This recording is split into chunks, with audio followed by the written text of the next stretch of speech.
ओम शांति।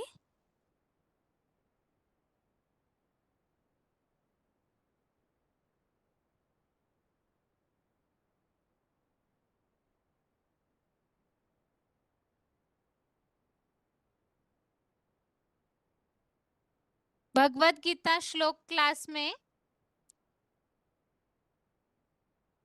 आज का श्लोक है 14वें अध्याय का दूसरा श्लोक, अध्याय 14 का श्लोक नंबर 2।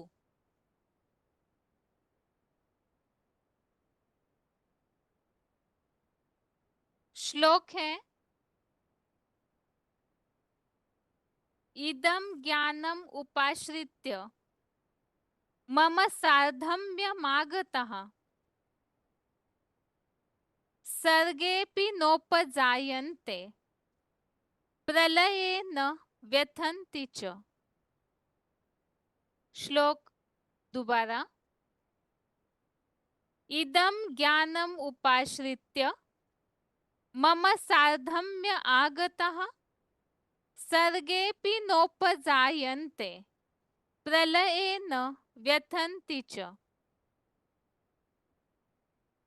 अध्याय 14 का श्लोक नंबर 2 आज के क्लास में हम समझ रहे हैं। और श्लोक एक बार फिर से। इदं ज्ञानम उपाश्रित्य मम सार्धम्यम आगतः सर्गेऽपि नोपजायन्ते प्रलये न व्यथन्ति च। श्लोक का संधि विच्छेद है इदम अर्थात इस, ज्ञानम अर्थात ज्ञान का, उपाश्रित्य अर्थात आश्रय लेकर, मम अर्थात मेरे, सार्धम्यम अर्थात समान गुणधर्म को, आगतः अर्थात प्राप्त हुए, सर्गे अर्थात संसार में, न अर्थात नहीं, उपजायन्ते अर्थात उत्पन्न होते, नोपजायन्ते अर्थात उत्पन्न नहीं होते, च अर्थात और, प्रलये अर्थात प्रलयांत में, अपि अर्थात भी, न अर्थात नहीं, व्यथन्ति अर्थात व्यथित होते, न व्यथन्ति अर्थात व्यथित नहीं होते।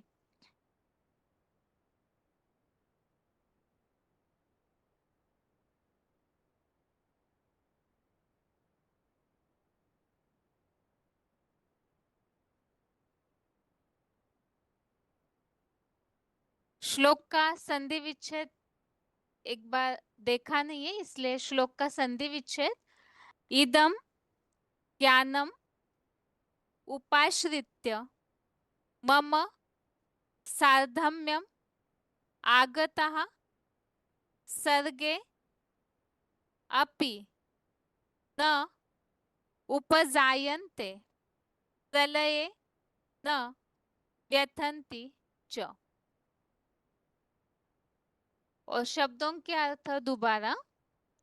इदम अर्थात इस, ज्ञानम अर्थात ज्ञान का, उपाश्रित्य अर्थात आश्रय लेकर, मम अर्थात मेरे, सार्धम्यम अर्थात समान गुणधर्म को, आगतः अर्थात प्राप्त हुए, सर्गे अर्थात संसार में, न अर्थात नहीं, उपजायन्ते अर्थात उत्पन्न होते, न उपजायन्ते अर्थात उत्पन्न नहीं होते, च अर्थात और, प्रलयान प्रलये अर्थात प्रलयांत में, अपि अर्थात भी, न अर्थात नहीं, व्यथन्ति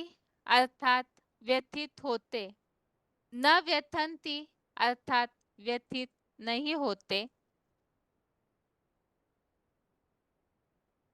श्लोक का अर्थ है, इस ज्ञान का आश्रय लेकर मेरे समान गुणधर्म को प्राप्त हुए संसार में उत्पन्न नहीं होते और प्रलयांत में भी व्यथित नहीं होते।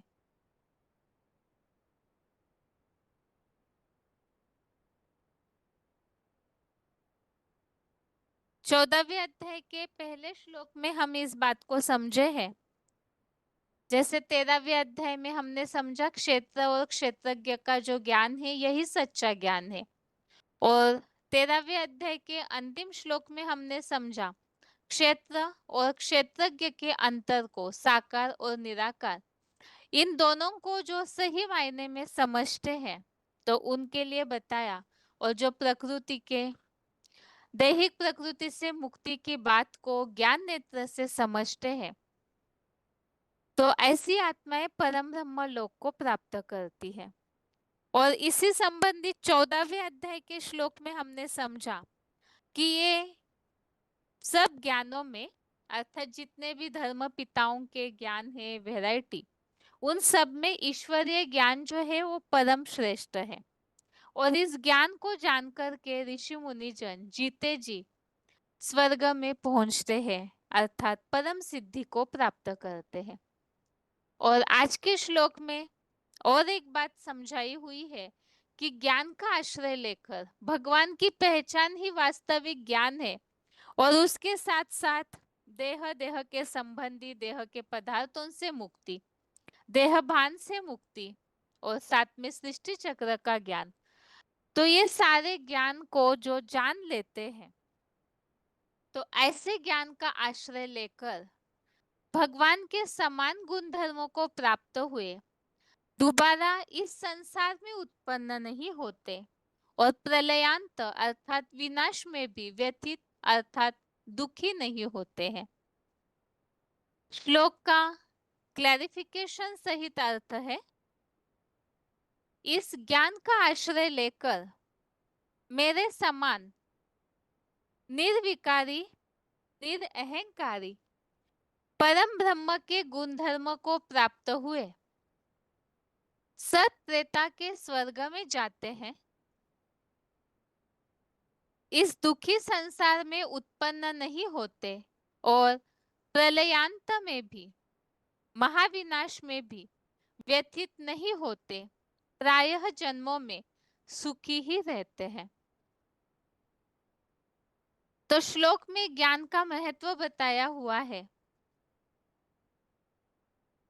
ज्ञान का महत्व हमने पिछले श्लोक में भी समझा था कि इस ईश्वरीय ज्ञान को, जो गुप्त और गुह्य ज्ञान है, इस ज्ञान में जो राजविद्या राजोगुह्यम पवित्रम इदम उत्तमम ऐसे 9वें अध्याय में कहा है, तो ये ऐसा राजाई का रहस्य है, ये ऐसा ज्ञान है जिससे अशुभ से मुक्त हो जाते हैं। इस ज्ञान को जानने के बाद और कुछ भी जानने के लिए शेष नहीं रहता है। इसी तरह से इस ज्ञान का आश्रय लेकर भगवान के समान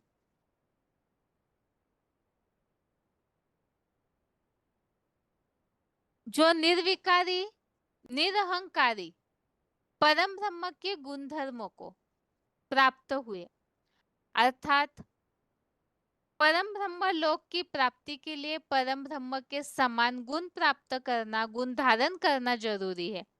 तो ज्ञान के द्वारा, जैसे मुरलियों में भी इस बात को बताया जाता है कि इस ज्ञान को जितना जितना धारण करते हैं प्रैक्टिकल जीवन में, तो उतना निराकारी, निर्विकारी और निरहंकारी भाव की प्राप्ति होती है।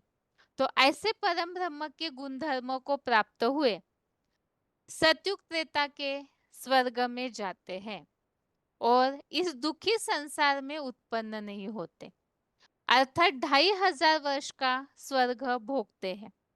बाकी जैसे 9वें अध्याय में हमने इस बात को समझा है कि 21 जन्मों तक देवताएं जो है स्वर्ग के सुखों को भोगते हैं, लेकिन पुण्य क्षीण होने पर, क्योंकि देवताओं की भी कुछ ना कुछ परसेंटेज कला कम हो जाती है, आत्मा रूपी बैटरी जैसे ही प्रकृति में आती है, तो भले ही देवताएं तेजी से न उतरे, लेकिन धीमी गति से उनकी आत्मा रूपी बैटरी नीचे उतरती है। तो वो आत्माएं जो है वो फिर सतयुग त्रेता रूपी स्वर्ग भोगने के बाद फिर द्वापर युग से आते हैं, लेकिन 2500 वर्ष तक यहाँ इस ज्ञान का आश्रय लेने वाले फिर से नरक की दुनिया को प्राप्त न होकर 2500 वर्ष का स्वर्ग भोगते हैं। तो इस दुखी संसार में अर्थात नारकीय दुनिया में उत्पन्न नहीं होते और विनाश काल में भी दुखी नहीं होते हैं। और इसके अलावा द्वापर कलयुगी जन्मों में भी प्रायः जन्मों में सुखी रहते हैं। जैसे मुरलियों में ये बात बताई, भले द्वापर कलयुग में नरकीय दुनिया की शुरुआत हो जाए, लेकिन उसके बावजूद भी मुरलियों में जैसे बताया कि यहाँ जो जितना ज्ञान की धारणा करते हैं, तो कोई कोई ऐसी आत्माएं हैं जो 82-83 जन्म तक भी सुख भोगते हैं। जो मुरलियों में बाबा ने कहा है, तुम बच्चे 3/4 हिस्सा सुख भोगते हो। तो ऐसी आत्माएं हैं जो अनेक जन्मों तक, भले द्वापर कलयुग में नरक शुरू हुआ तो दुखों की शुरुआत होती है, लेकिन इस ज्ञान की, राजयोग की, ईश्वरीय ज्ञान की पढ़ाई पढ़ने वाले 2500 वर्ष का स्वर्गीय सुख भोगने के बाद द्वापर कलयुग में भी नरक की दुनिया के इस तरह के दुख नहीं आते हैं, बल्कि वो सुखी रहते हैं। यहाँ जो बात आई है महाविनाश में व्यथित होने की, तो इसी संबंधित यहाँ नीचे फुटनोट दिया हुआ है कि खुदा के बंदे कयामत में भी मौज में रहेंगे, ऐसे कुरान में उल्लेख मिलता है। कुरान में अर्थात मुस्लिम धर्मशास्त्र, धर्म ग्रंथ में ये बात बताई जाती है कि खुदा जो है विनाश काल में, अर्थात वो कयामत जिसे कहते हैं, कयामत का समय जब इस सृष्टि पर आएगा, तो उस समय इस सृष्टि पर आते हैं तो खुदा के जो बंदे हैं अर्थात भगवान को मानने वाले, वो विनाश के समय, कयामत के समय में भी आराम से रहेंगे। और इसी बात का भगवत गीता में भी उल्लेख मिलता है। 9वें अध्याय का 22वां अध्याय 9 का श्लोक नंबर 22, योगक्षेमम वहाम्यहम्, जिसका श्लोक भी यहाँ लिया हुआ है रेफरेंस के रूप में, जिसमें इस बात का उल्लेख है कि जो अव्यभिचारी लोग मेरी अव्यक्त मूर्ति अर्थात लिंग रूप में ध्यान मग्न हुए, जो सर्व समर्पित उपासक है, उन निरंतर संपूर्ण योगियों के अप्राप्त दुर्लभ वस्तुओं की प्राप्ति और उनकी रक्षा का भार कल्पांत के महाविनाश में वहन करता हूँ।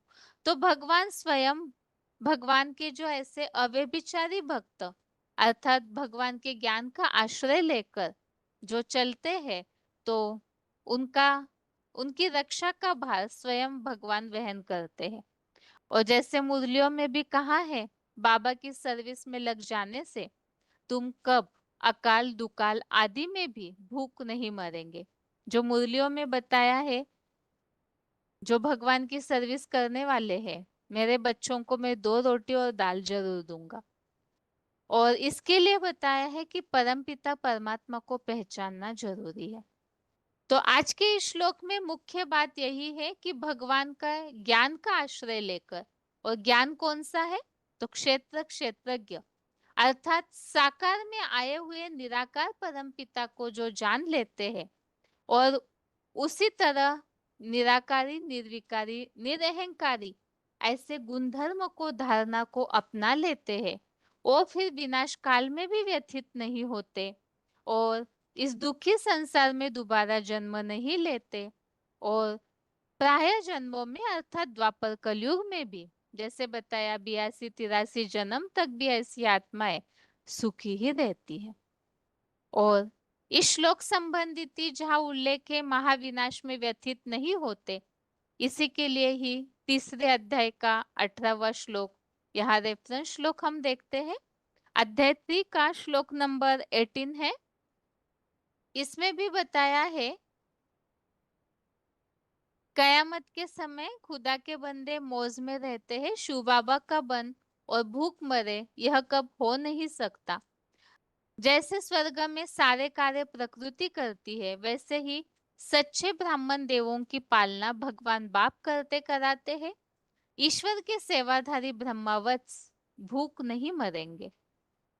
तो ऐसे भगवान के बच्चों को जो ज्ञान का आश्रय लेकर निराकारी, निर्विकारी, निरहंकारी गुणधर्मों को अर्थात आत्मिक स्थिति को पूरी तरह बीज रूप स्टेज को जो धारण करते हैं, तो उनका आत्मस्थ ब्राह्मण का किसी प्राणी पर कोई दैहिक कार्य निर्भर नहीं होता है।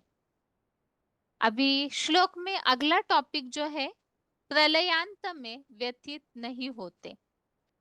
इसके लिए दूसरे अध्याय का 72, अध्याय 2 का श्लोक नंबर 72, इसमें उल्लेख आया है परम ब्रह्म परमेश्वर से उत्पन्न यह अव्यक्त अविनाशी अवस्था, इसे प्राप्त करके योगी कोई वस्तु या व्यक्ति के मोह में नहीं पड़ता और कल्पांत में महाविनाश की महामृत्यु में भी इसमें स्थिर होकर परम ब्रह्म के निर्वाण धाम को पाता है। तो भगवान के उन गुणधर्मों को प्राप्त हुए फिर सीधा उस अव्यक्त अविनाशी अवस्था के द्वारा निर्वाण धाम की प्राप्ति कर। इसी टॉपिक के लिए छठवें अध्याय का 21 और 22, अध्याय 6 का श्लोक नंबर 21, इसमें बताया है कि बुद्धि से ग्राह्य उत्कृष्टतम अतीन्द्रिय सुख उसे योगी जिस स्थिति में जानता है वहीं पर स्थिर हुआ तात्विक रूप से कभी विचलित नहीं होता।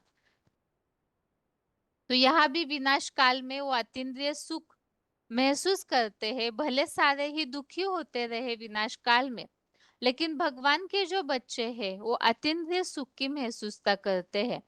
और यहाँ जैसे छठवें अध्याय के 22, अध्याय 6 का श्लोक नंबर 22 में बताया हुआ है कल्पांत की महामृत्यु के आत्यंतिक महान दुख से भी विचलित नहीं होता। ऐसा अतीन्द्रिय सुख पाने वाला फिर महान दुख से भी विचलित नहीं होता। आगे श्लोक में हमने एक और टॉपिक समझा है कि इस दुखी संसार में उत्पन्न नहीं होते। जो भगवान के ज्ञान का आश्रय लेने वाले हैं वो इस दुखी संसार में नहीं आते।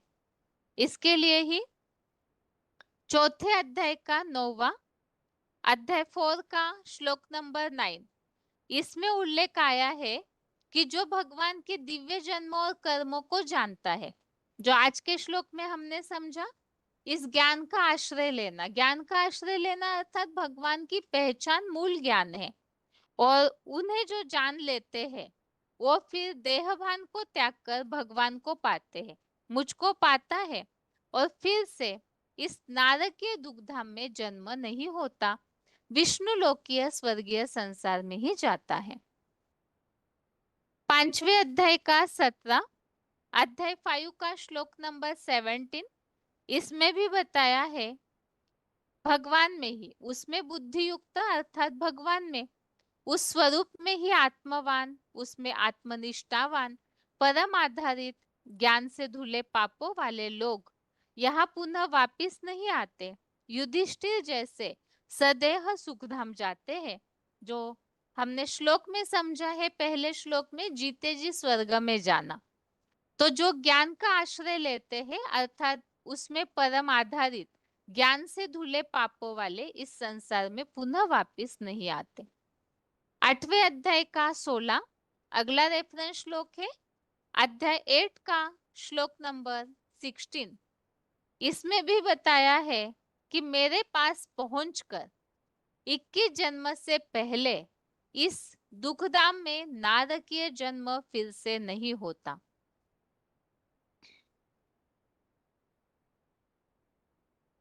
अगला रेफरेंस श्लोक है 8वें अध्याय का 21, अध्याय 8 का श्लोक नंबर 21। इसमें बताया ये अप्रगट अविनाशी ऐसा परम ब्रह्म लोक कहा जाता है और उसे ही विष्णु लोकीय परम गति कहा जाता है, जिसे पाकर के बीजरूप रुद्रगण इस दुखधाम में वापस नहीं आते। तो यहाँ परम ब्रह्म लोक अर्थात वही जो इस सृष्टि पर परम धाम को उतारते हैं। क्षेत्र अर्जुन जो विराट रूप धारण करते अव्यक्त मूर्ति न बन जाते हैं, तो उन्हें जानने वाले इस दुखधाम में वापस नहीं आते। 8वें अध्याय का 26, अध्याय 8 का श्लोक नंबर 26। इसमें बताया हुआ है कृष्ण गति से पुनः इस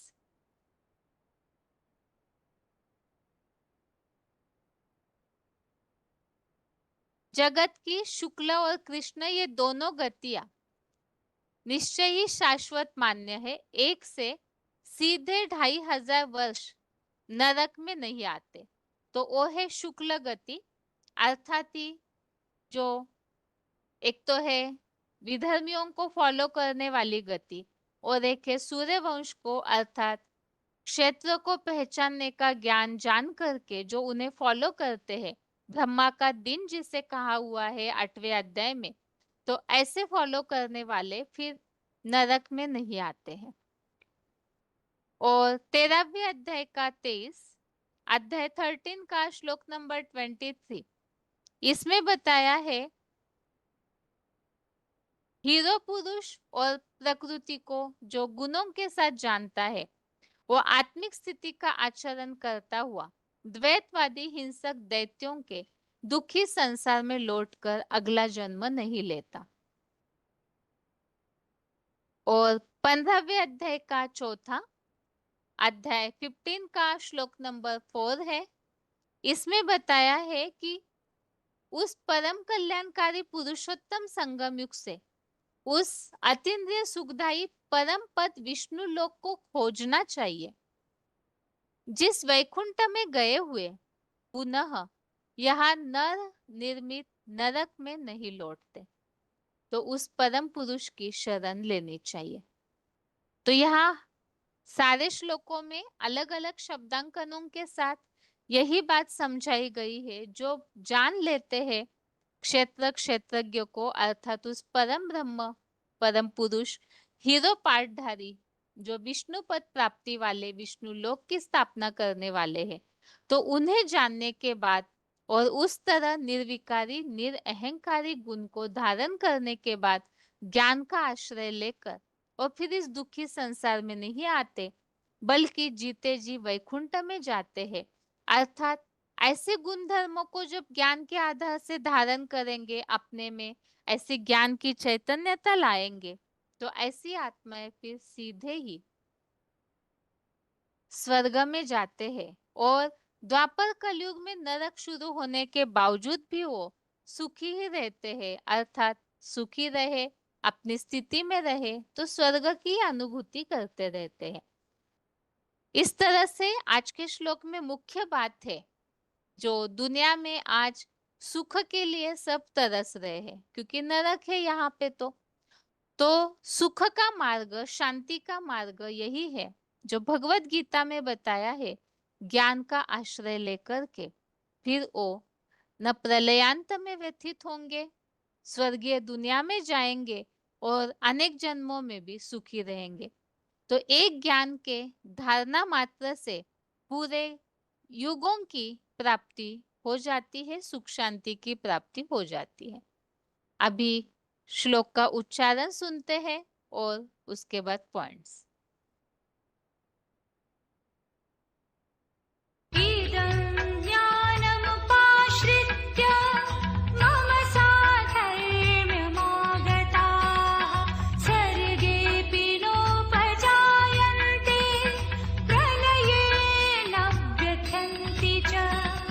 इस ज्ञान का आश्रय लेकर मेरे समान निर्विकारी निरहंकारी परमब्रह्म गुणधर्म को प्राप्त हुए सब त्रेता के स्वर्ग में जाते हैं, इस दुखी संसार में उत्पन्न नहीं होते और प्रलयांत महाविनाश में भी व्यथित नहीं होते।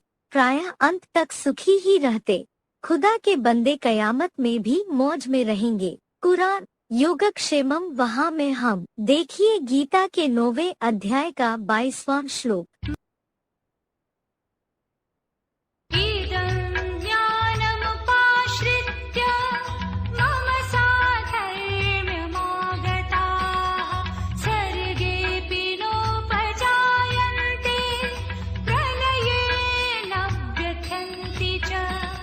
इस ज्ञान का आश्रय लेकर मेरे समान निर्विकारी निरहंकारी परमब्रह्म गुणधर्म को प्राप्त हुए सत्रेता के स्वर्ग में जाते हैं। इस दुखी संसार में उत्पन्न नहीं होते और प्रलयांत महाविनाश में भी व्यथित नहीं होते। प्रायः अंत तक सुखी ही रहते। खुदा के बंदे कयामत में भी मौज में रहेंगे। कुरान योगक्षेमम वहाँ में हम। देखिए गीता के 9वें अध्याय का 22वां श्लोक।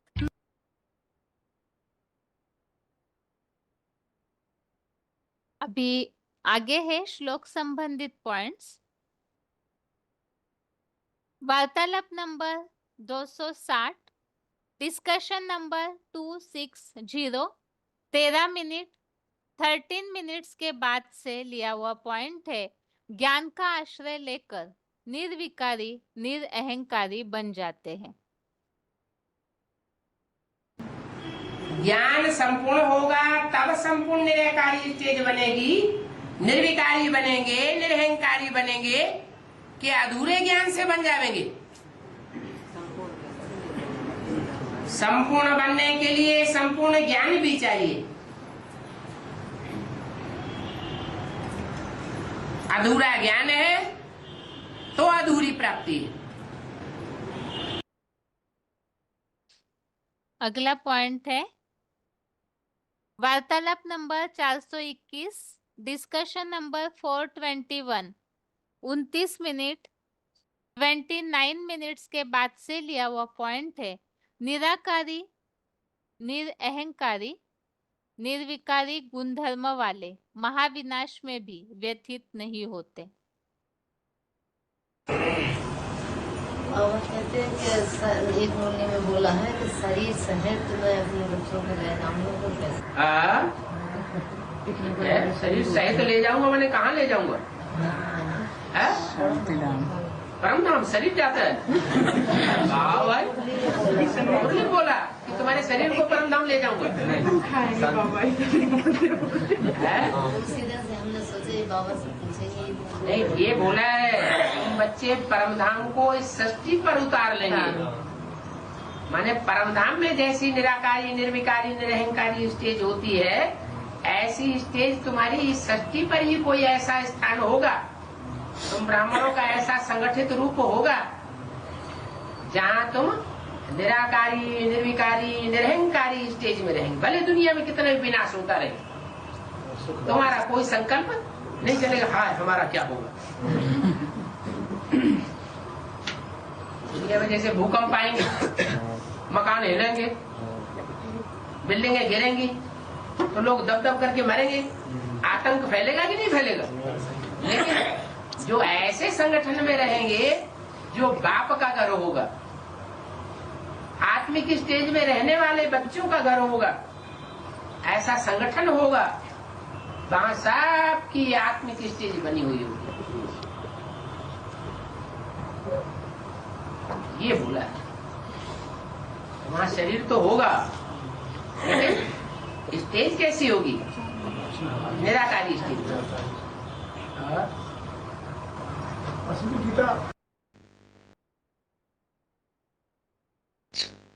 अगला पॉइंट है VCD number 2369, VCD number 2369, 13 minute 13 minutes के बाद से लिया हुआ पॉइंट है। निर्विकारी निरअहंकारी गुणधर्म वाले स्वर्ग में जाते हैं, दुखी संसार में उत्पन्न नहीं होते।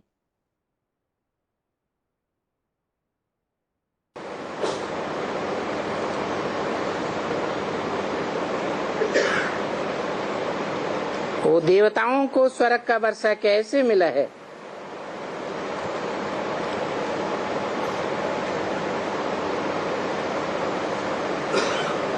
क्या प्रैक्टिस की?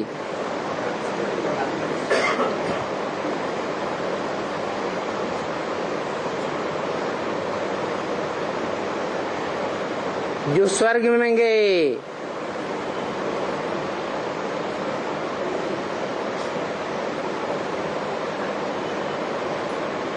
मृत्युलोक में मरेंगे तो मृत्युलोक में जाएंगे,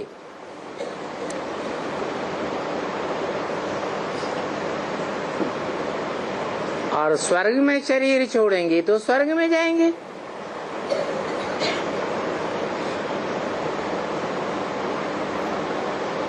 तो अभी तो दुनिया में नरक है ना, स्वर्ग है या नरक है?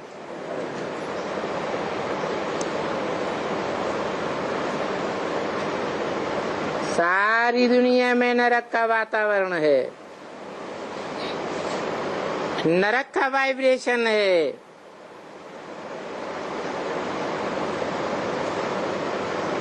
तो स्वर्ग में कैसे जाएंगे?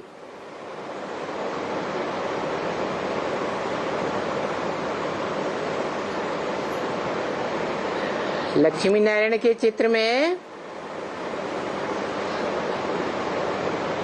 लक्ष्मी नारायण कौन सी दुनिया में खड़े हैं?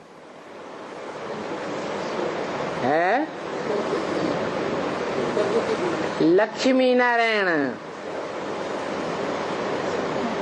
उनके बच्चे नहीं, राधा कृष्ण की बात नहीं। लक्ष्मी नारायण को देखो, उनका वायुमंडल क्या है, वो कौन से वाइब्रेशन में खड़े हैं?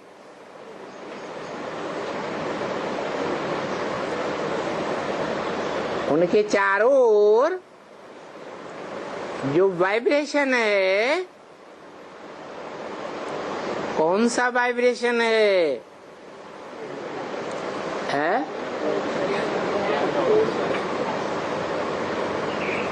रोशनी का वाइब्रेशन है, अंधकार का वाइब्रेशन नहीं है। स्थूल रोशनी या ज्ञान की रोशनी? ज्ञान की रोशनी का सार क्या है?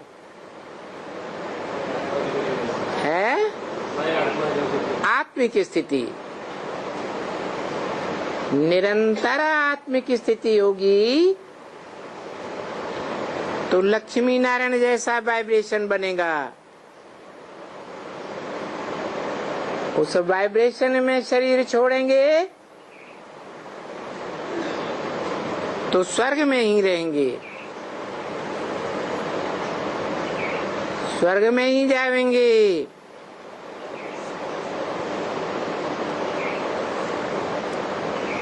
तो देवताओं को वर्षा कैसे मिला? स्वस्थिति की प्रैक्टिस करने से मिला।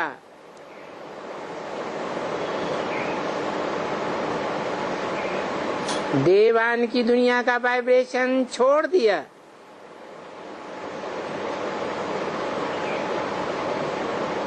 मेरी देह के संबंधी,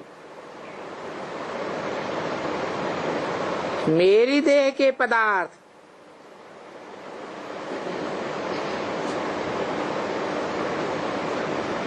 मकान, जमीन, जायदाद,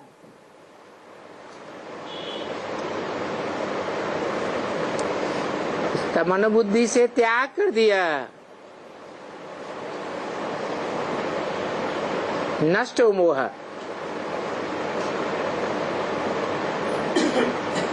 स्मृति लब्धा।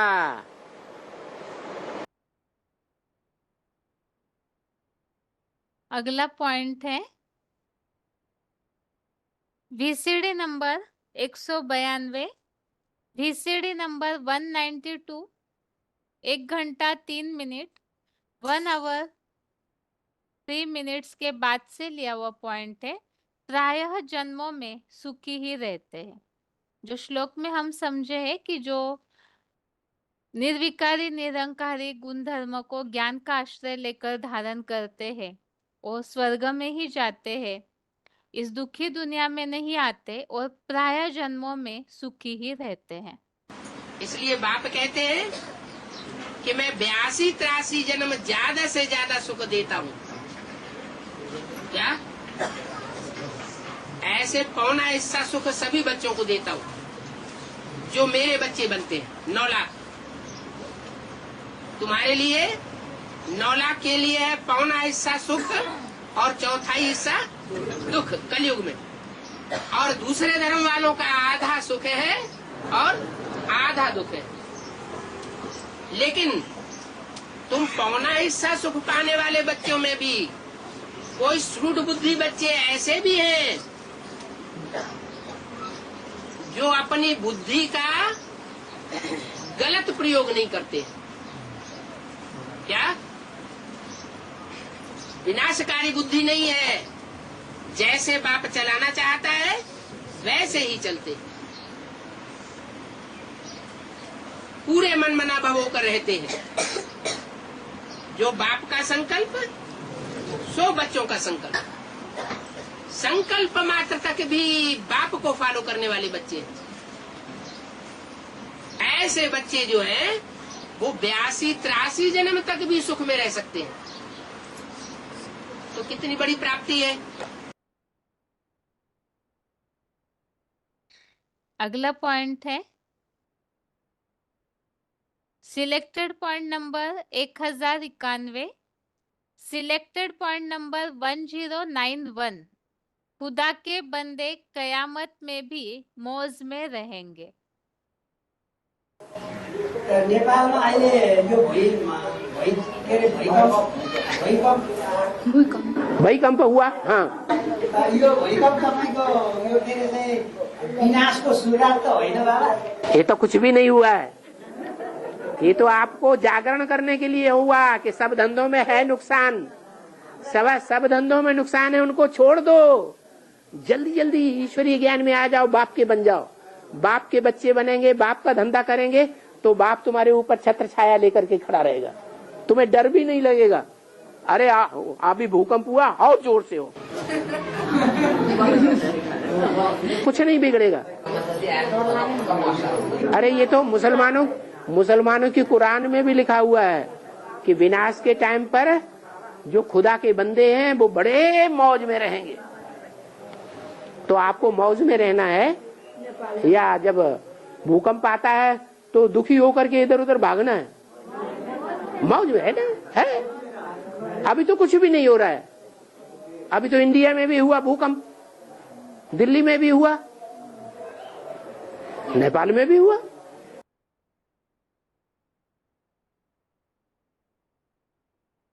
अगला पॉइंट है VCD number 2607, VCD number 2607, 35 minute 35 minutes के बाद से लिया हुआ पॉइंट योगक्षेमम वहाम्यहम। क्या गीता में भी तो कहा है, जो मेरे बच्चे अच्छा पुरुषार्थ करते हैं, पूरा श्रीमत पर चलते हैं, तो उनकी हर पूर्ति हर प्रकार की मैं पूरी कर देता हूं।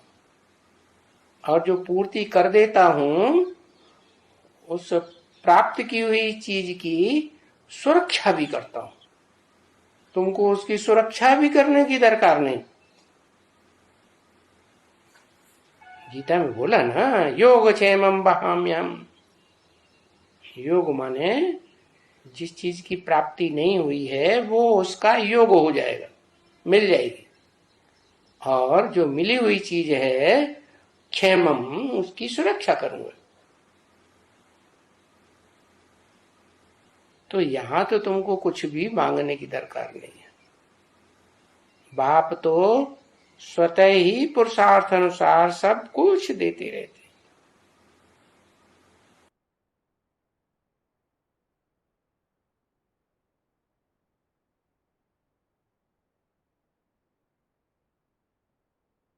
इस तरह से इन सारे श्लोक के पॉइंट्स में हमने इस बात को समझा है कि जो ज्ञान के द्वारा ही निराकारी स्टेज बना लेते हैं वो फिर निर्विकारी निरअहंकारी बनेंगे और ऐसे संपूर्ण ज्ञान धारण कर लेते हैं, ऐसी स्थिति धारण करते हैं तो उन्हें प्राप्ति भी पूरी होगी। ऐसे जो गुण धर्मों को धारण करने वाले हैं, ज्ञान का आश्रय लेकर निर्विकारी निरअहंकारी बन जाते हैं, वो फिर महाविनाश के समय दुखी नहीं होंगे क्योंकि भगवान स्वयं उनकी रक्षा करते हैं। जिसके लिए बताया कि वो इस दुखी संसार में नहीं आते हैं बल्कि स्वर्ग में ही पहुंचते हैं। तो स्वर्ग में जाने के लिए ज्ञान के द्वारा जो बताया, स्वर्ग में मरेंगे तो स्वर्ग में ही जन्म लेंगे। तो स्वर्ग में कैसे मरेंगे इस नरक की दुनिया में और स्वर्ग में कैसे पहुंचेंगे? तो ज्ञान के द्वारा, अपने ज्ञान के प्रकाश के द्वारा, स्वस्थिति के द्वारा ऐसे स्वर्गीय वायुमंडल को जो यहाँ ही बना लेते हैं जैसे लक्ष्मी नारायण, तो वो आत्माएं फिर नई दुनिया में ही जन्म लेती है। इसी के लिए बताया कि केवल स्वर्ग में जाने की ही बात नहीं बल्कि ऐसी आत्माएं अनेक जन्मों में भी सुखी रहती है जो पूरी तरह मनमना भव के गुण को धारण करते हैं।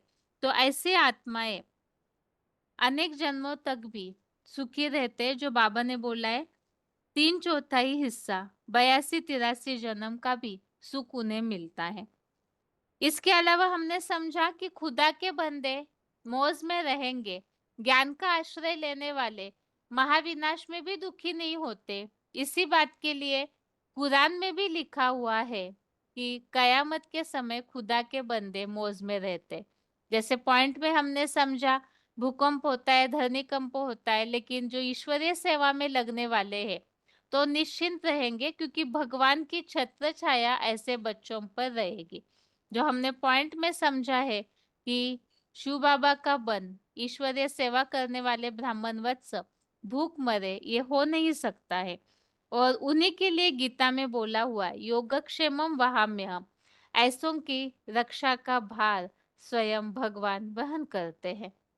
यह आज के श्लोक का अर्थ है, जिसमें ज्ञान का सहारा लेना क्यों जरूरी है, उससे क्या प्राप्ति होती है, उसे समझाया है। और अभी आगे रिवीजन में हम विराट रूप में समझ रहे हैं। अर्जुन ने जब विराट रूप का दर्शन किया तो उन्होंने क्या क्या देखा? जो विराट रूप का पूरी तरह से दिव्य गुणों से श्रृंगारित रूप देखा, पवित्रता का ताज, दृढ़ता की गदा, सुदर्शन चक्र हाथ में देखा, तो उसका क्या रहस्य है वो भी हमने समझा। और इसके अलावा पिछले श्लोक में हमने समझा 18वें श्लोक में कि वही शाश्वत धर्म के रक्षक है और विश्व के परम आश्रय भी है। अभी आज आगे का वर्णन समझते हैं विराट रूप का। 11वें अध्याय का 19, अध्याय 11 का श्लोक नंबर 19। श्लोक है, अनादि मध्यांतम अनंत वीर्यम अनंत बाहुम शशि सूर्य नेत्रम पश्यामि त्वं दीप्त हुताश वक्त्रम स्वतेजसा विश्वमिदं तपन्तम। श्लोक दोबारा, अनादि मध्यांतम अनंत वीर्यम अनंत बाहुम शशि सूर्य नेत्रम पश्यामि त्वं दीप्त हुताश वक्त्रम स्वतेजसा विश्वमिदं तपन्तम। श्लोक एक बार फिर से, अनादि मध्यांतम अनंत वीर्यम अनंत बाहुम शशि सूर्य नेत्रम पश्यामि त्वं दीप्त हुताश वक्त्रम स्वतेजसा विश्वमिदं तपन्तम। अर्थात आदि, मध्य और अंतरहित ऑलराउंडर अमोघ वीर्य वाले आप ही तो विराट रूप में असंख्य सहयोगी भुजाओं वाले दाई बाई ओर से ज्ञान चंद्रमा प्लस ज्ञान सूर्य शिव नेत्र वाले, धधकती हुई रुद्र ज्ञान अग्नि रूप मुख वाले, हे महारुद्र, आपको अपने बड़े पुत्र की योग ऊर्जा के तेज से इस महापापी कलयुगी व नरकीय संसार को तपाता हुआ देख रहा हूं। तो यहाँ बताया हुआ है, जैसे शास्त्रों में कहानी आती है, लिंग का आदि और अंत ढूंढने की कोशिश की, लेकिन ब्रह्मा जी और विष्णु को उस लिंग स्वरूप का आदि और अंत मिला नहीं। और 9वें अध्याय में हमने समझा है अव्यक्त मूर्ति ना, अर्थात अर्जुन वही मनुष्य सृष्टि के बीच हीरो पार्टधारी परम पिता शिव की प्रविष्टा के बाद जब संग के रंग से ज्ञान योग की पढ़ाई द्वारा शिव समान बन जाते हैं, तो वही निराकारी स्टेज जो है शिवलिंग के रूप में भक्ति मार्ग में मानी जाती है, जिसे ही अव्यक्त मूर्ति ना कहा है, और उसी से ही सारा संसार विस्तार को पाता है। तो ऐसी स्टेज अर्थात ही अर्जुन ही फिर विराट रूप भी धारण करते हैं। तो उसे ही यहाँ बताया है कि वो आदि मध्य और अंत रहित है, अर्थात उसे कोई समझ नहीं सकता है वो आदि कहाँ से हुई, मध्य कहाँ है और अंत कैसे है। साथ ही में बताया ऑलराउंडर पार्टधारी है, क्योंकि इस सृष्टि पर वो शिव समान ऐसी स्टेज हीरो पार्टधारी बना लेते हैं कि वो ऑलराउंडर है। आदि मध्य अंत रहित, अर्थात उनका अंत नहीं आदि नहीं, अर्थात इस सृष्टि पर सदा कायम एक शिवबाबाई है। तो वह आत्मा इस सृष्टि पर सदैव रहती है, और सदैव रहने का कारण है क्योंकि वो अमोघ वीर्य है, क्षरित नहीं होती। और जितनी भी आत्माएं हैं वो क्षरित होती है, तो उनका पार्ट भी क्षर अर्थात कम हो जाता है। और यही एक ऐसी आत्मा है हीरो पार्टधारी अर्जुन मनुष्य सृष्टि के बीच जो विराट रूप धारण करते हैं, वो आदि मध्य अंत रहित है, अर्थात इस सृष्टि पर सदा कायम है, और उसका कारण है कि वो अमोघ वीर्य है। आप ही तो विराट रूप में असंख्य सहयोगी भुजाओं वाले, जब यही बीज रूप मनुष्य सृष्टि का बीज ऐसी निराकारी संपन्न योग ऊर्जा वाली स्टेज बना लेते हैं, तो उनकी अनेक आत्माएं सहयोगी बन जाती हैं। वास्तव में भक्ति मार्ग में जो विराट रूप को अनेक भुजाएं दिखाई जाती है, तो ऐसी कोई भुजाएं होती नहीं है किसी को, नहीं तो उनकी वंशावली दिखने में आती। वास्तव में यह है सहयोगी आत्माएं। इस सृष्टि की सारी आत्माएं नंबरवार भगवान के सहयोगी बनती है, जो अर्जुन परमपिता शिव को साकार में जब प्रत्यक्ष करते हैं, तो उन्हें पहचान कर सभी उनके सहयोगी बन जाते हैं। ऐसे ही विराट रूप की आंखें बताई हुई है दाई बाई ओर से ज्ञान चंद्रमा और ज्ञान सूर्य शिव नेत्र वाले। तो रामकृष्ण वाली आत्माएं ही परमपिता शिव की आंखें हैं, जिसके लिए बताया है कि पहले पहले इस सृष्टि पर जब परमपिता शिव आते हैं, तो उन्हें ज्ञान के द्वारा पहचानने वाले वही दो आत्माएं हैं। तो ज्ञान के नेत्र से पहचानते हैं, तो वही भगवान की पहले आंखें बन जाते हैं रामकृष्ण वाली आत्माएं। ऐसे ही बताया कि धधकती हुई रुद्र ज्ञान अग्नि रूप मुख वाले, ये ज्ञान ऐसा विशाल और ऐसा तेज पकड़ लेता है, क्योंकि वो स्वयं ऐश्वर्यवान योग ऊर्जा संपन्न निराकारी बन जाते हैं, तो उनके मुख से जो ज्ञान निकलेगा वो अग्नि जैसा ज्ञान होता है। इसके लिए बताया उस ज्ञान की अग्नि से आपके इस बड़े पुत्र की योग ऊर्जा के तेज से महापापी कलयुगी नारकीय संसार को तपाता हुआ देख रहा हूं। अभी भले ही कोई इस ईश्वरीय ज्ञान को नहीं मान रहे, लेकिन आगे चल कर के जब ये ऐसा संपन्न स्वरूप दुनिया के सामने प्रत्यक्ष होगा, जिससे मुरलियों में कहा है, जो देखे इन आंखों से, जो सुने इन कानों से, वो कहेगा मेरा बाप आया। तो वो विराट रूप की बात है, संपन्न अवस्था की बात है, जो ऐसी बीज रूप स्टेज जिसे अव्यक्त मूर्ति ने कहा है। तो उस समय जो ज्ञान बताया जाएगा, वो ज्ञान योग ऊर्जा के कारण अग्नि की तरह होगा, जो सारा संसार उस ज्ञान योग अग्नि में लपेटा जाएगा, जिसे बताया सारा संसार तपता है। तो ये विराट रूप के आगे की बातों का वर्णन इस श्लोक में हमने समझा कि वो अनादि है, साथ में अमोघ वीर्य है, उसके कारण ही उनकी अनेक सहयोगी भुजाएं बनती है। उनकी मुख्य आंखें बताई चंद्रमा और ज्ञान सूर्य अर्थात रामकृष्ण वाली आत्माएं, और वो विराट रूप के मुख से जो ज्ञान की अग्नि निकलेगी, उससे सारा संसार तपता है। तो अभी भले ही ज्ञान को कोई न माने, लेकिन आगे ऐसे ज्ञान का बोलबाला होगा जो सभी इसी ज्ञान के धंधे में लग जाएंगे। और अभी इस श्लोक के रेफरेंस में अनंत वीर्यम अर्थात अमोघ वीर्य वाले, इसके लिए 11वें अध्याय का 47, अध्याय 11 का श्लोक नंबर 47, इसमें बताया हुआ है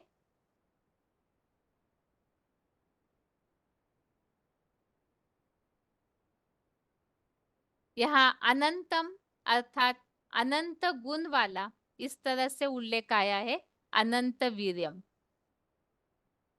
आगे अनेक बाहु, अनेक सहयोगी भुजाओं वाले, तो 11वें अध्याय के 10वें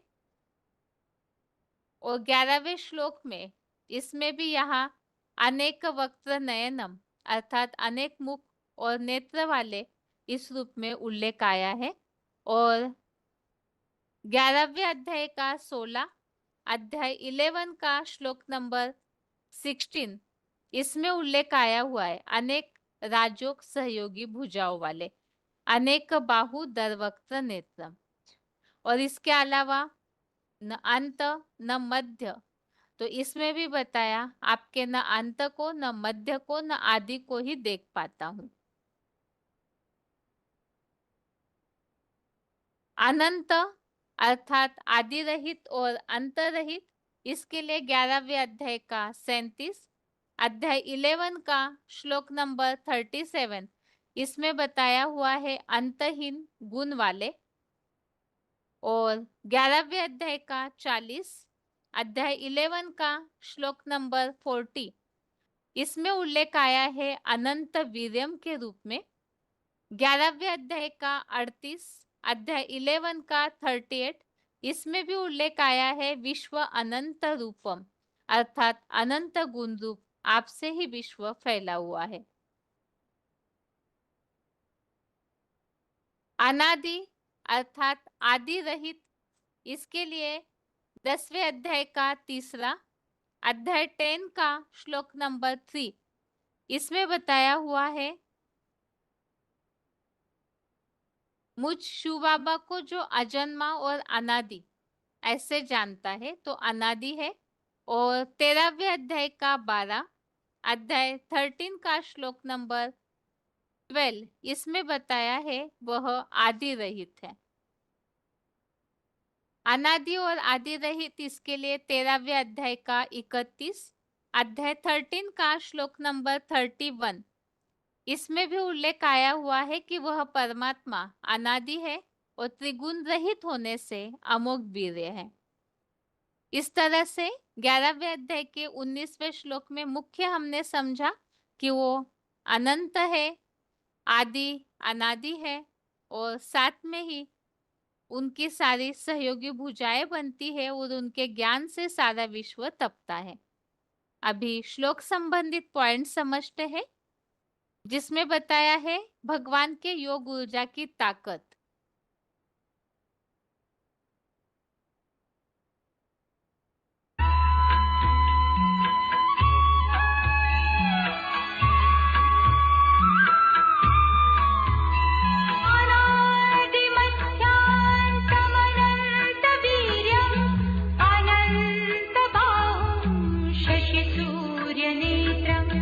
पश्यामि त्वां दीप्तहुताशवक्त्रम्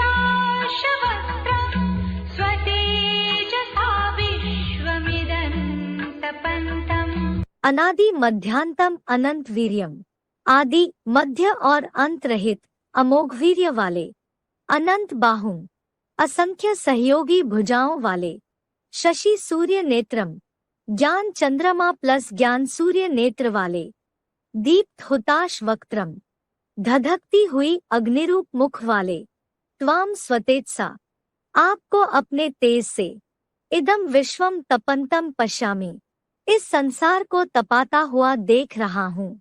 अनादि मध्यांतम अनंत वीर्यम, अनंत बाहुम शशि सूर्य नेत्रम, दीप्त हुताश वक्त्रम त्वाम स्वतेत्सा, इदम विश्वम तपंतम पश्यामि।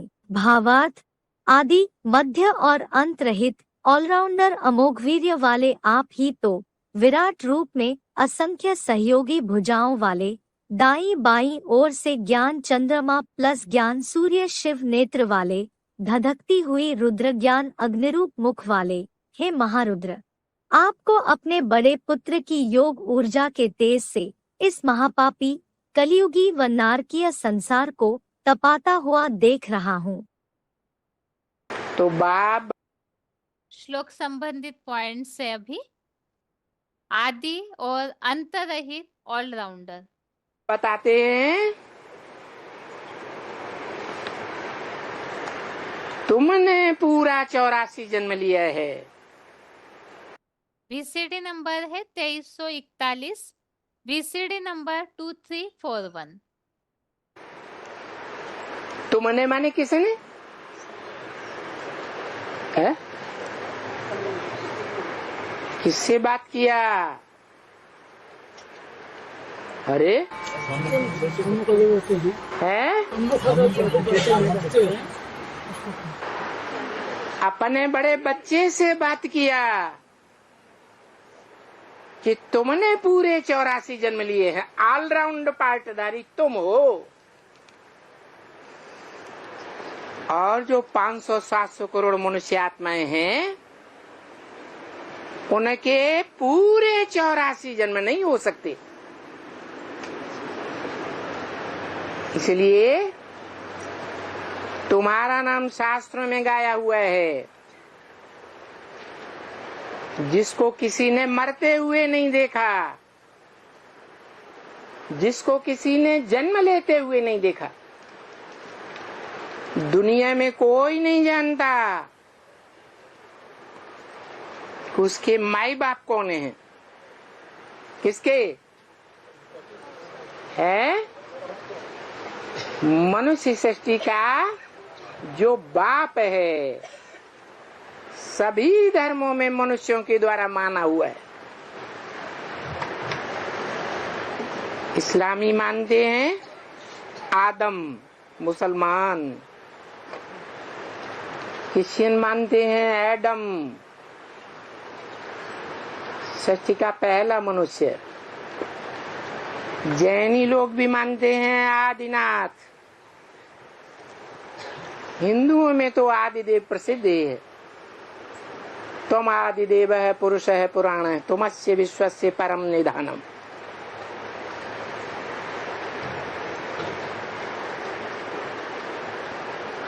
जिसके आदि और अंत का कोई को पता नहीं है।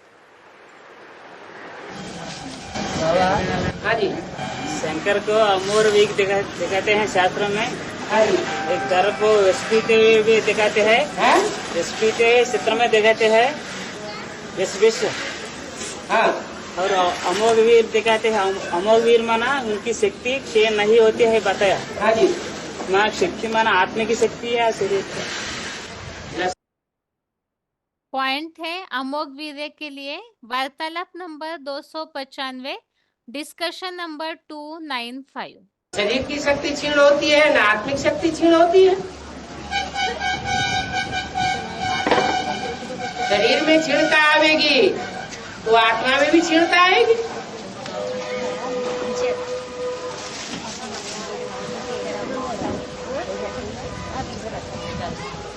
आत्मा में लगाव झुकाव पैदा होगा तो शरीर में भी अटैचमेंट आने से क्षीणता आवेगी। अभी 1000 भुजा वाला ब्रह्मा प्रैक्टिकल में पार्ट बजाय रहा है या नहीं बजाय रहा है? पॉइंट है असंख्य सहयोगी भुजाओं वाले। वार्तालाप नंबर 1856, डिस्कशन नंबर 1856 है। बेसिक में पार्ट बजा रहा है या एडवांस में पार्ट बजा रहा है? अरे बोलो ना। एडवांस में पार्ट बजा रहा है। 1000 भुजाएं सहयोगी हैं, तब तो भुजाएं चल रही हैं? बिना भुजाओं के आदमी काम कैसे करेगा? अनेक बाहु दरवृक्त नेत्रम, गीता में आया है ना। भगवान का जो विराट रूप है, उनको अनेक भुजाएं हैं, अनेक नेत्र हैं, अनेक कान हैं, दिखाते हैं ना। तो किस रूप में है? सहयोगी बच्चों के रूप में है ना। 3 अक्षर हैं, संग का र। संग मना समन करोति। पॉइंट है दाई बाई ओर से ज्ञान चंद्रमा प्लस ज्ञान सूर्य शिव नेत्र वाले। वीसीडी नंबर 322, वीसीडी नंबर 322 शांति पैदा कर देता है। उसकी याद में ही शांति भरी हुई है।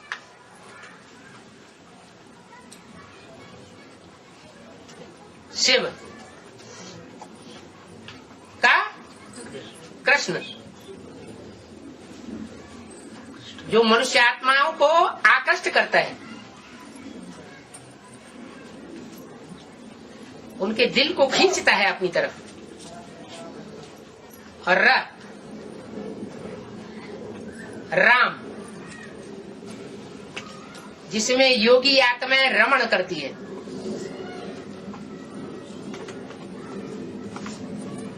रमण करना माना खेलना, आनंद लेना। तो योगी आत्माएं उस स्वरूप की स्मृति में रह करके रमण करती है। ये 3 आत्माएं मिलकर के जो पार्ट बजाती है, उसका नाम शंकर पड़ा। शंकर के मस्तक पर जो चंद्रमा है, वो अधूरे पार्ट की यादगार है। जो तीसरा नेत्र है, वो शिव की प्रवेशता की यादगार है। वो नेत्र पड़ा हुआ नहीं दिखाया जाता, सोया हुआ नेत्र नहीं है। कैसा है? खड़ा हुआ है। नाम क्या देते हैं उसे? शिव नेत्र। शिव नेत्र कहने से ही साबित हो जाता है कि वो शिव की आत्मा है। 3 आंखें हो गई, त्रिनेत्री कहा जाता है। स्थूल नेत्रों की बात नहीं है। दायां नेत्र जो गुण देखता है, बायां नेत्र अवगुण भी देखता है। सिर्फ गुण नहीं देखता। जज का काम क्या होता है? पाप को ही देखता है कि पुण्य को भी देखता है? पाप और पुण्य दोनों को देखता है। तो राम वाली आत्मा सीधा नेत्र भी है, देखती तो उसे भी है, सीधे नेत्र से भी, लेकिन दुर्गुणों पर भी ध्यान रखती है। कोई को माया का पूरा अनुभव न हो, पूरी जानकारी न हो, तो वो विजयी बनेगा। माया रावण का भी परिचय जरूरी है, राम का भी परिचय जरूरी है। शिव बाप आते हैं तो दोनों का परिचय देते हैं। राम बाप का भी परिचय देते हैं और रावण का भी पूरा परिचय देते हैं।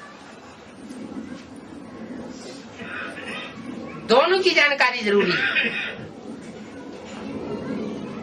तो दायां नेत्र ब्रह्मा और बायां नेत्र राम और बीच में शिव नेत्र। ये त्रिनेत्री मिलकर के सारा कार्य संपन्न करते हैं। भगवान की जो बातें एडवांस पार्टी वाले बच्चों को मीठी मीठी लगती हैं, कोई ऐसे भी बच्चे हैं जिनको ऐसा लगता है कि ये आग उगलता है। पॉइंट है धधकती हुई रुद्र ज्ञान अग्नि रूप मुख वाले। वार्तालाप नंबर 993, डिस्कशन नंबर 993। है? है? सबको मीठी मीठी लगती, कड़वी किसको नहीं लगती है? इनको बीके को कैसी लगती है? अरे बीके वाले ब्राह्मण हैं या नहीं है? वो भी तो ब्राह्मण हैं। उनको वो वाचा कैसी लगती है? सागर खारा भी, सागर मीठा भी, उनको खारा लगता है। आगे चल करके माया जब विकराल रूप धारण करेगी प्रकृति के साथ, तो सांप का निश्चय उखड़ जाएगा। बीके वालों का निश्चय भगवान के ऊपर बैठा हुआ है या उखड़ा हुआ है? उखड़ा हुआ है। तो उन्हें सागर खारा लगता है, ऐसे लगता है कि जैसे आग उगल रहा हो। तो जब सारी दुनिया अनिश्चय बुद्धि बनेगी, बाहर की दुनिया के तो अनिश्चय बुद्धि है ही, बेसिक में अनिश्चय बुद्धि है ही, एडवांस में भी अनिश्चय बुद्धि बनने लग पड़ेंगे। तो ज्ञान सूर्य की बातें कैसी लगेगी? ऐसे लगेगी जैसे आग उगल रहा हो।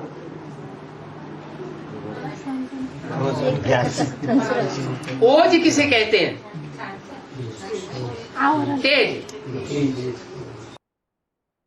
पॉइंट है धधकती हुई रुद्र ज्ञान अग्नि रूप मुख वाले।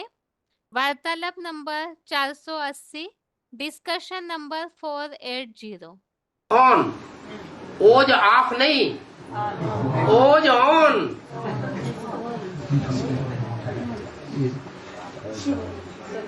कहते हैं ना ओजस्वी। तो सूर्य जो है इतनी तेजी से तपेगा, ज्ञान सूर्य भी इतनी तीक्ष्ण किरणें फेंकेगा, जो गीता में आया। बस बस बस बंद करो, अब हम सहन नहीं कर सकते। इसलिए मुरली में बोला है, ऐसी तीखी दृष्टि देंगे जो तुम बच्चे ठहर नहीं सकेंगे। वो तो दृष्टि की बात हुई, लेकिन ज्ञान भी ऐसा तीखा होता जाएगा, इतना तीक्ष्ण बातें सुनाएंगे कि जो श्रीमत पर न चलने वाले हैं वो सहन नहीं कर सकेंगे। सुनना दूभर हो जाएगा। महारुद्र कब हुआ? जब शिव वाली आत्मा जो ज्ञान यज्ञ ज्ञान सुनाने वाली है, मूल रूप में ज्ञान का बीज डालने वाली है, वो इस सृष्टि पर आकर के मुकर्रर रथ में प्रवेश करे। है किन से रथ में? जिस रथ का नाम उसके साथ जोड़ा जाता है। किसके साथ? शिव के साथ कौन सा क्या नाम जोड़ा जाता है? शंकर। तो शिव और शंकर दोनों मिलके हुए महारुद्र। क्या महारुद्र माने? अच्छाई भी देखने योग्य बने और फिर बुराई भी देखने योग्य बने। तो स्थापना का काम भी करेगा या नहीं करेगा? विनाश का भी काम करेगा या नहीं करेगा? पालना का भी काम करेगा या नहीं करेगा? वो साकार स्वरूप है। अरे ब्रह्मा का काम करेगा तो परम ब्रह्म, और ब्रह्मा सो विष्णु, तो विष्णु का भी काम पालना का करेगा। और तीसरा, जो काम कोई नहीं कर सकता संसार में वो काम भी करेगा। तो कब करेगा? जब देखेगा कि ये सब नकामे हैं, इनको सबको खलास करो। क्या? टोटल विनाश। राम जन्म मनाते पॉइंट थे, योग ऊर्जा के तेज से नरकीय संसार तप रहा है। VCD number 2577, VCD number 2577। हैं तो दिन में मनाते हैं, दोपहर को 12 बजे राम का जन्म समझते हैं कि दोपहर को 12 बजे राम का जन्म हुआ। इसका मतलब जब सूर्य खूब तेजी से तपकता है, तपता है संसार में, तो उसकी गर्मी से सबको पता चलता है इससे ज्यादा ताप देने वाला कोई भी नहीं है। तो चारों तरफ उजेला ही उजेला हो जाता है, कहीं भी अंधकार का नाम निशान नहीं।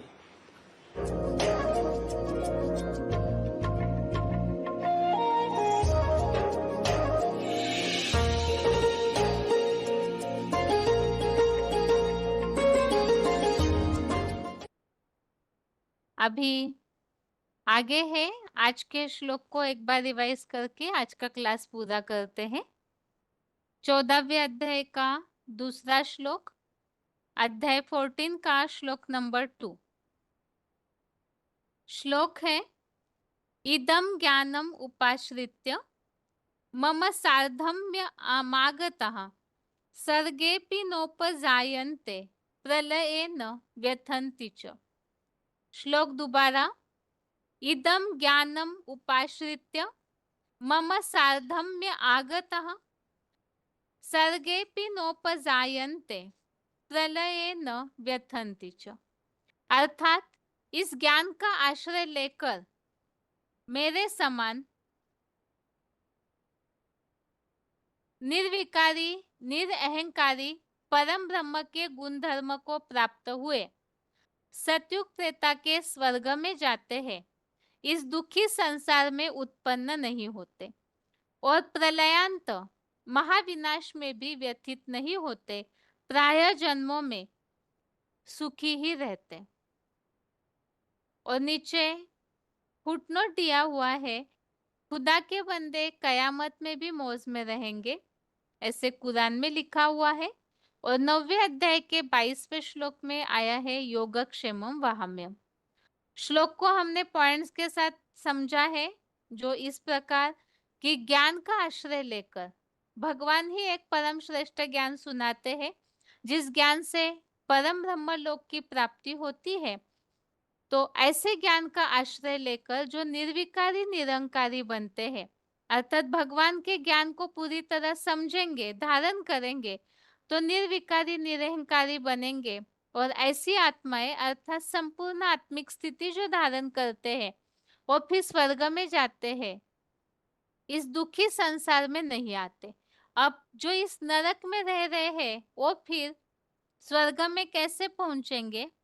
तो इसके लिए बताया कि इसी दुनिया में जो अपने ज्ञान के आधार से वाइब्रेशन ऐसे बनाते हैं स्वस्थिति के, जो पूरी तरह देह की दुनिया, देह के पदार्थों को भूल जाते हैं, उनका वायुमंडल फिर जैसे लक्ष्मी नारायण ज्ञान के प्रकाश में है, स्वर्ग के वाइब्रेशन में खड़े हैं, तो वैसे वाइब्रेशन जिनके बन जाते हैं वो फिर इस दुखी संसार में वापिस नहीं आते हैं, नया जन्म लेकर स्वर्ग में ही पहुंचते हैं। और ऐसी आत्माएं विनाश काल में भी दुखी नहीं होंगे। सारी दुनिया हाँ है करे, लेकिन भगवान के जो बच्चे हैं उनके ऊपर कोई आँच नहीं आ सकती है। तो इसके लिए बताया हुआ है प्राय जन्मों में सुखी रहते हैं। और श्लोक संबंधित रेफरेंस श्लोक हमने देखे। एक तो 9वें अध्याय का 22वां, अध्याय 9 का श्लोक नंबर 22। इसमें भी बताया है विनाश के समय भगवान के बच्चों का भार स्वयं भगवान उठाते हैं। और तीसरे अध्याय का 18वां, अध्याय 3 का श्लोक नंबर 18। इसमें उल्लेख है कयामत में खुदा के बंदे मौज में रहेंगे जो पूरी तरह आत्मिक स्थिति धारण करते हैं, तो भगवान उनका कार्य करते हैं, प्रकृति स्वयं उनका कार्य करती है, वो भूख नहीं मर सकते। श्लोक में टॉपिक प्रलयांत में व्यथित नहीं होते, इसके लिए दूसरे अध्याय का 72, अध्याय 2 का श्लोक नंबर 72। इसमें बताया है कि ये परम ब्रह्म परमेश्वर से उत्पन्न ऐसी अवस्था है जिसमें स्थिर हुआ व्यक्ति किसी व्यक्ति या वस्तु के मोह में नहीं पड़ता और महामृत्यु में भी निर्वाण धाम को प्राप्त करता है। आगे प्रलयांत में व्यथित नहीं होते, इसके लिए 6वें अध्याय का 21-22, अध्याय 6 का श्लोक नंबर 21-22, जिसमें बताया है कि विनाश काल में जो अतीन्द्रिय सुख में स्थिर हो जाता है, ज्ञान के द्वारा ऐसी स्थिति धारण करते हैं, वो तात्विक रूप से कभी विचलित नहीं होता, तत्वों के द्वारा जो दुख मिलता है उससे विचलित नहीं होता, अर्थात देह के पदार्थों में कभी भी उलझेगा नहीं, और साथ में महामृत्यु के आत्यंतिक महादुख में भी विचलित नहीं होता। श्लोक में टॉपिक है संसार में उत्पन्न नहीं होते, अर्थात इस दुखी संसार में वापिस नहीं आते। जो भगवान को जानकर उस गुण को धारण करते हैं, उनके निराकारी निर्विकारी निरहंकारी गुण को, वो फिर इस दुखी दुनिया में नहीं आते, स्वर्ग में ही जाते हैं। इसके लिए 4थे अध्याय का 9वां, अध्याय 4 का श्लोक नंबर 9, इसमें बताया है कि भगवान के दिव्य जन्मों और कर्मों को जानता है, वो देहभान को त्याग कर इस भगवान को ही पा लेता है और नारकीय दुखधाम में नहीं आता, स्वर्ग में जाता है। 5वें अध्याय का 17, अध्याय 5 का 17 नंबर श्लोक, इसमें बताया है कि ज्ञान से परम आधारित, ज्ञान से धुले पापों वाले पुनः वापिस नहीं आते, बल्कि सुखधाम में शरीर सदेह जाते हैं। 8वें अध्याय का 16, अध्याय 8 का 16, इसमें भी बताया है इस दुखधाम में भगवान के पास पहुंचने वाले जन्म नहीं लेते। 8वें अध्याय का 21, अध्याय 8 का 21, इसमें भी बताया है कि जो ऐसी अप्रगट अविनाशी, जिसे परम ब्रह्म लोक कहा जाता है, उसे विष्णु लोकीय वैकुंठ लोकीय परम गति कहते हैं, उसको पाकर दुखधाम में नहीं आते। 8वें अध्याय का 26, अध्याय 8 का श्लोक 26, इसमें बताया है शुक्ल गति वाले इस नारकीय दुनिया में नहीं आते। शुक्ल गति अर्थात ही ब्रह्मा का दिन, तो ज्ञान के द्वारा जो निश्चय बुद्धि होकर रहते हैं, तो वो फिर दुखधाम में नहीं आते।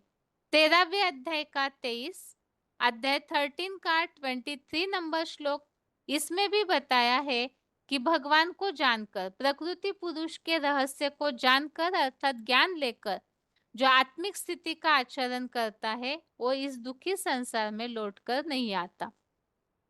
और 15वें अध्याय का 4था, अध्याय 15 का श्लोक नंबर 4, इसमें बताया है कि इस पुरुषोत्तम संगम युग में जिससे अतीन्द्रिय सुख या परम पद की विष्णु लोक की प्राप्ति होती है, तो उसे परम पद को खोजना चाहिए।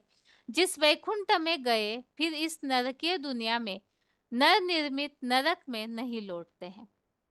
इस तरह से ये आज के श्लोक संबंधित रेफरेंस श्लोक हमने रिवाइज करके समझे। और श्लोक में मुख्य बात है ज्ञान का महत्व। इस ज्ञान का आश्रय लेने वाले विनाश काल में भी दुखी नहीं होंगे, ज्ञान की धारणा के कारण स्वर्ग में ही जन्म लेंगे,